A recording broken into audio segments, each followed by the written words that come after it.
আল্লাহর কোরআনকে অনুসরণ করো, রাসূল নবীর কি করো, আনুগত্য করো। আল্লাহর কোরআনকে মানতে গেলে নবীজির কি করতে হবে, জীবনী ফলো করতে হবে। নবীজি কিভাবে আমল করে এই কোরআনকে আমাদেরকে শিখিয়ে গেছেন, সাহাবাদেরকে কিভাবে আমল করিয়া দেখাইয়ে গেছেন, কিভাবে বলে গেছেন, এটা ফলো করতে হবে। قال رسول الله صلى الله عليه وسلم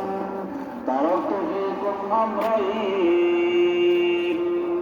لن تضلوا ما تمسكتم بهما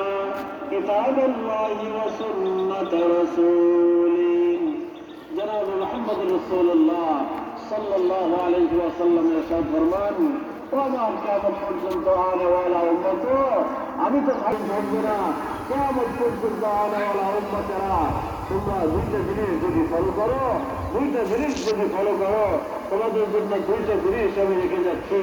কিতাবুল্লাহি ওয়া সুন্নাত রাসূলিহি, আল্লাহর কিতাব, আল্লাহর কোরআন এবং নবী মুহাম্মদ রাসূলুল্লাহ সাল্লাল্লাহু আলাইহি ওয়াসাল্লামের সুন্নাত মানে আদর্শ, এটাকে যদি তোমরা ফলো করো তাহলে তোমরা আল্লাহ